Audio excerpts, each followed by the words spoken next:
Welcome student. Now in this lecture we are going to start this new lesson, that is ancient kingdoms of south. As in the 8th lesson we saw the states emerged after Mauryan Empire. Okay, there we saw different dynasties who ruled over the North India, and after that now in these lessons we are going to study about the ancient kingdoms of the south. Here are some points, that is the kingdom who ruled the South India, that is Maharashtra, Karnataka, Tamil Nadu, Andhra, Telangana and Kerala. Okay, this is the south part of Bharata. Okay, so here in these lessons we are going to study about the dynasty who ruled over South India, that is South Bharata, the Chair dynasty, Pandya dynasty, Chol dynasty. This is the first point of this lesson. Then second is the Satavahan dynasty. Satavahanas means the part who ruled in Maharashtra, Vakatak dynasty, Chalukya dynasty, the Pallava dynasty and Rashtrakoot dynasty.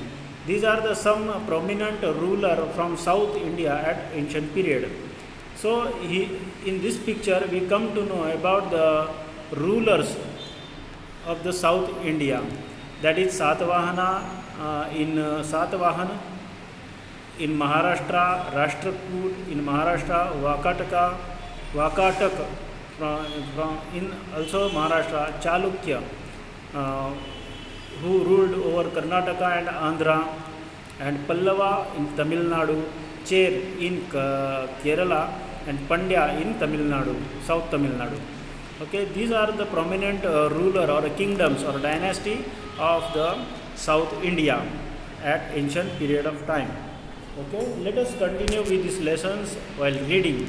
Look at the first point, that is the Chair, Pandya and Chol dynasty of the South India. Of the many dynasties in South India, 3 are mentioned in the literature of those times. So we found the writings about this Chair dynasty, Pandya dynasty and Chola dynasty of South India. So we come to know about these rulers through the writings at that period. These are the Chair, Pandya, Chola dynasties. Okay.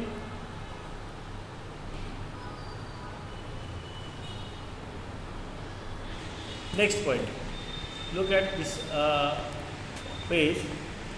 That is these dynasties means 3, Chair, Pandya and Chola dynasties were in power around the 4th century or even before that.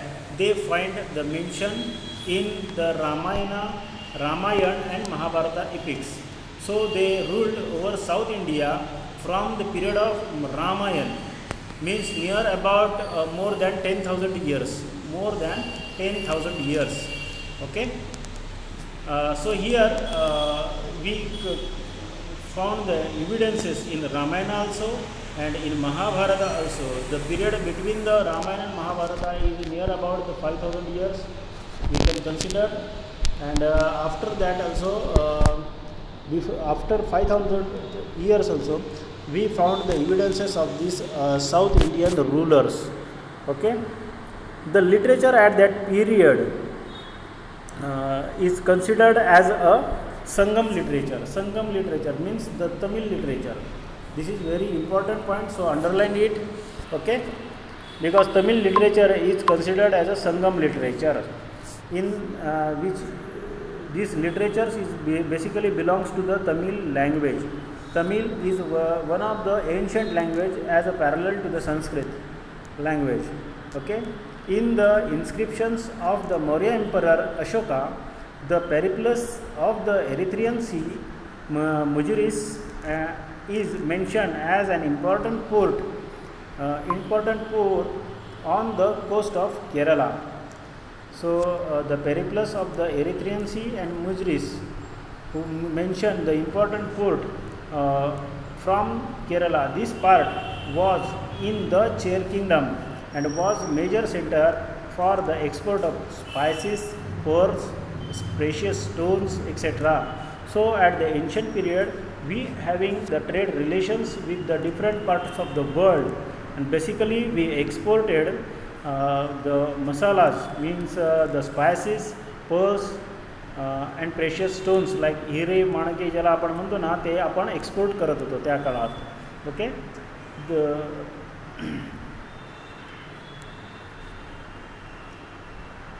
The Pandya kingdom was the part of today's Tamil Nadu. The Pandya kingdom was a part of Tamil Nadu. So as we look in the map,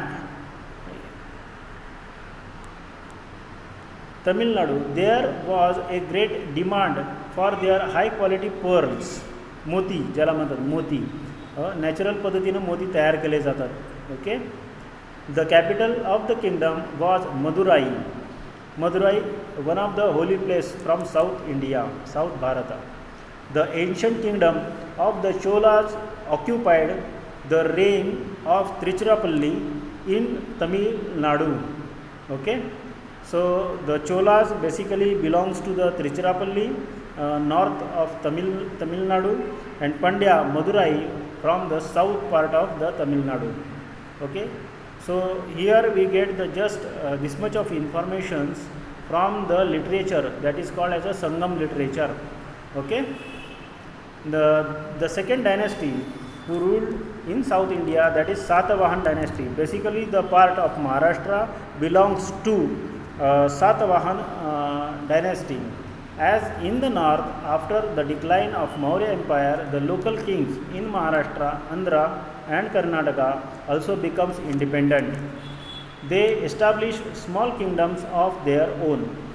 One of these was Satavahan dynasty. Pratishthan, or nowadays it is considered as a Paitan from Nashik. Okay. In Maharashtra was their capital. King Shimukh, or in Sanskrit it is called Shrimukh. Okay. Was the founder of Satavahan dynasty. The inscriptions in the Naneghat caves near Junnar in Pune district bears the name of the important persons of the this dynasty. So Naneghat, which is placed in the Junnar district, Junnar Taluka in Pune district, there they have one place where in the caves they get the inscriptions on the rock. Okay. Some of the Satavahan kings were known to write their mother's name before their own. For example, the Gautami Putra Satakarni. This is one of the prominent king belongs to the Satavahana. He was considered as a Gautami Putra. Gautami is the name of her mother, name of his mother. Okay. So at that ancient period they gives very much importance to the mother of the Satavahana king. Gautami Putra Satakarni is a particularly well known. A stone inscriptions in the cave at Nashik describes his deed of valor. He had defeated the Shaka king Napanna. He is described as Tri Samudra Toyapita Vahana. Vahan means the name of that dynasty. Tri Samudra means three seas, that is Arabi Samudra, South Hind Mahasagar and Bay of Bengal. That is called as a Tri Samudra. Toyapita Vahan. Toya means water. Toya means water. Vahan means the name of that dynasty. Okay. One whose horse have drunk. Toyapita Vahan. Vahan means the name of that dynasty or the horse. The meaning of this Tri Samudra Toyapita Vahan is the one whose horses were drunk the water of three seas. So they ruled over the western part of the Bharata and up to the eastern part of the Bharata. that is, they have connections with the sea, from Arabian Sea to Bay of Bengal. Okay, Indian Ocean, Bay of Bengal and Arabian Sea. During his reign, the empire of Satavahanas extended from the river Narmada in the north to the Tungabhadra river in the south. Tungabhadra river. So it is situated in the Karnataka, and then it flows from Karnataka and met Krishna in Andhra. Okay. This work here the most famous poetic work was the Gatha Saptashati in Maharashtrian language, that is called a Prakrut language, means the language who gets the birth from the Sanskrit language. It is called as a Prakrut, Marathi. Okay, was composed by the Satavahana king Hala. Hala is the name of the king. Okay, Hala Satavahan. This work provides information about the life of the people during Satavahan period. It was a prosperous time of Maharashtra. Okay, because the king belongs to this dynasty, Satavahan dynasty, are well-wishers, are doing very much welfare work for the peoples. Okay, so this is the one of the prosperous times of Maharashtra.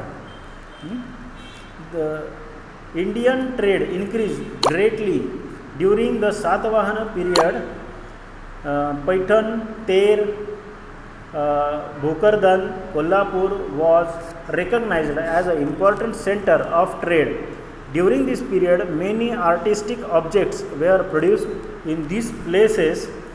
Indian goods were exported as far away as Rome. So here we have a trade relations with the Europe at that ancient period, and our traders went to Europe also. Some of the Satavahana coins carries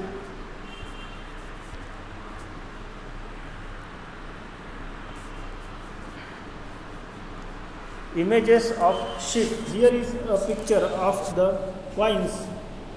Here is the picture of coins belongs introduced by the Satavahana king. Okay, the picture on the coins is of the ship. Okay, look at the picture, this picture of a ship. Okay,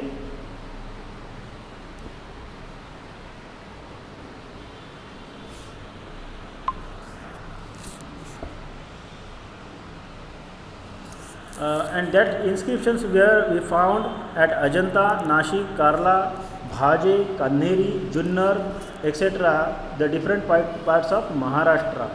Okay, so this is one of the picture of Karla Leni, that is Chaitya during the Satavahana period. Okay, the next dynasty who ruled over the South India basically belongs to Maharashtrian area, that is Vakatak dynasty. Vakatak. The power of Satavahana began to weaken by the 3rd century CE, Christian era. CE means Christian era. Among the dynasties that emerged after that, the Vakataka was a powerful dynasty. It was founded by the king Vindhya Shakti. The name of the king was Vindhya Shakti. Okay, so underline this word, Vindhya Shakti. The founder of Vakataka dynasty was Vindhya Shakti, who was succeeded by the Pravarsen first. After his death, the kingdom of Vakataka got divided. There were two main branches. The capital of the first was Nandivardhan.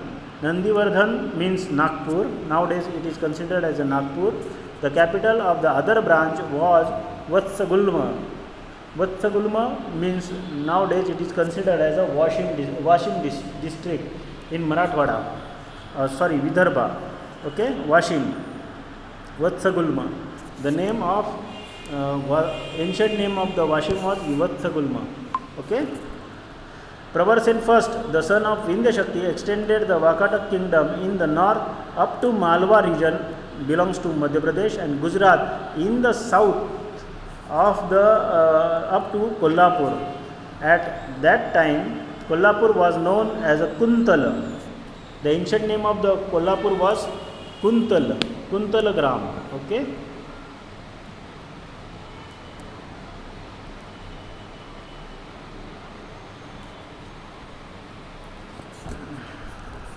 Have read that the Gupta emperor and the Chandragupta II had married his daughter Prabhavati to Rudra Sen II, the Vakataka king. So the name of the king was Rudra Sen, who got married his daughter with the Chandragupta II, Gupta Empire. Okay. V. Varahadev, a minister of the Vakataka king Hari Sen, was a follower of Buddhism. Cave number 16 at Ajanta was dug at his instance. This is the cave of Ajanta. Some other caves at Ajanta were dug and beautifully with the paintings, and during the Harisena's reign, Harisena's kingdom, the Vakataka king Pravarsen II composed Setu Bandha in Maharashtrian language, that is Prakrit language. Similarly, Kalidasa wrote Meghdut, also belongs to this period. Here is the picture, famous picture, that is the Bodhisattva Padmapani. Padmapani, the meaning of the Padmapani means having Padma. Padma means lotus in the hand. It is called as a Padmapani. Pani means hand. Okay.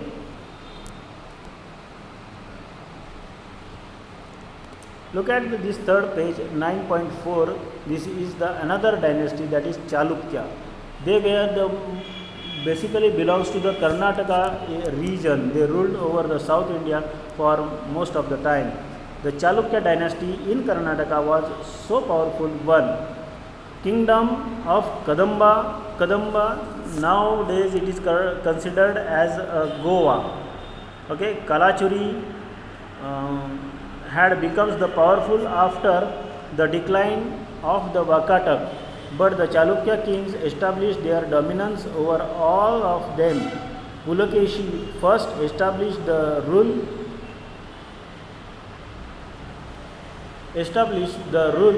of Chalukya dynasty in the 6th century CE. His capital was Badami, which was earlier called as Vatapi. Nowadays it is called as a Badami. Okay, in Karnataka. Ancient name of the Badami was Vatapi.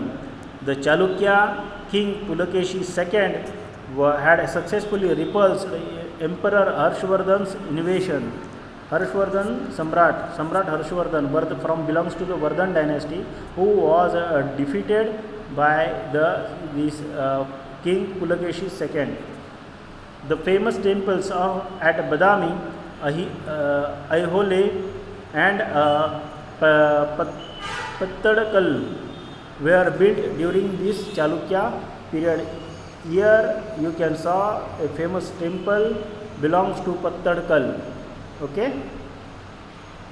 The next dynasty of the South Bharata was the Pallava, were also a so powerful dynasty in the South India. Kanchipuram.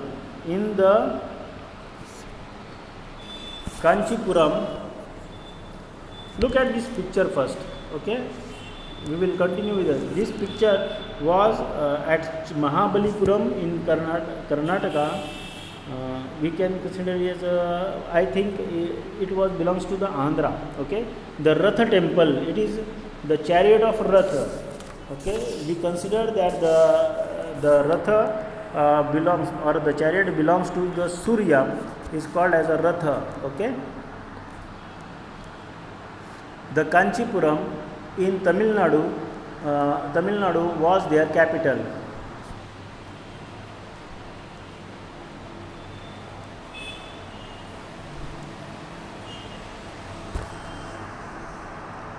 Mahendra Varman was an able Pallava ruler he expanded the Pallava kingdom. He was also he was also a playwright. His son Narasimha Varman repulsed the attack on the kingdom by the Chalukya king Pulakeshi II. The famous Ratha temples of Mahabalipuram were sculpted during his reign. These temples have been sculpted in a single rock. That rock temples are very much spread throughout India. Basically, the Shiva temple, Mahadev temples are considered to be this architecture of Himad sculpture. Okay, Himad Pantha. That is called as a Himad Banti Mandir or Himad Banti temples. Okay, the famous Ratha temples of Mahabalipuram were sculpted during his reign, during his period. Okay, Mahendra Varman. These temples have been sculpted in a single rock. The Pallavas had a powerful and well-equipped navy. During this period, India came in close contact with the countries of Southeast Asia. Internal and foreign trade flourished. Yuan Chuang had visited Kanchi and recorded that the people of all religions received tolerance and just treatment under the rule of Pallava king, and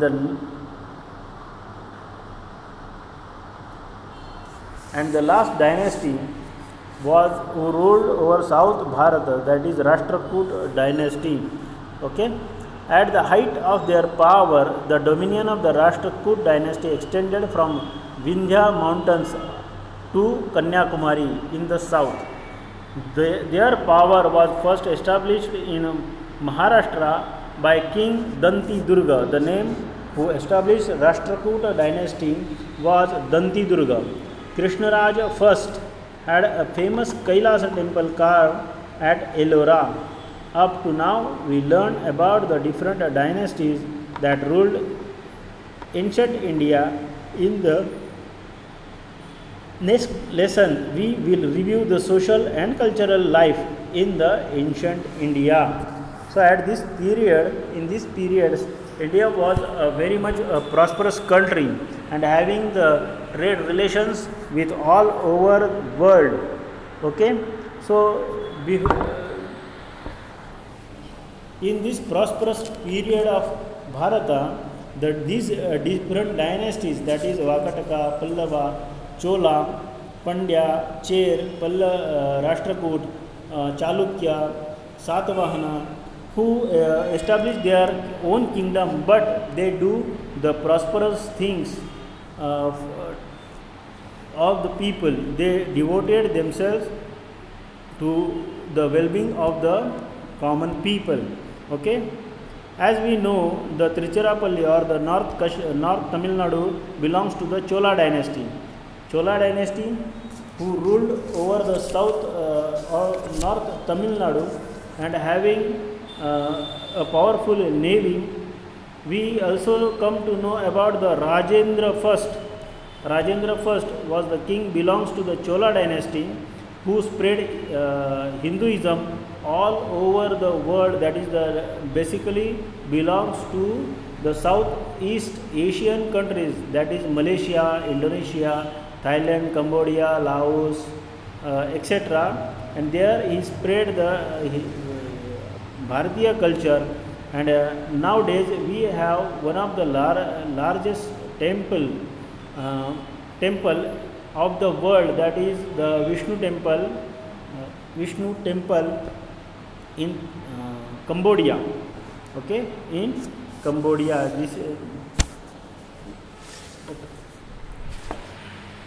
Understand? So we will continue with these lessons in the next lecture also. Okay, in the next lecture we come to understand, we will going to study about these dynasties and the exercise of this lesson.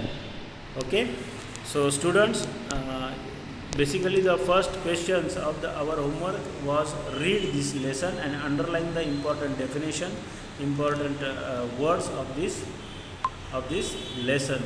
Okay. So now you can left.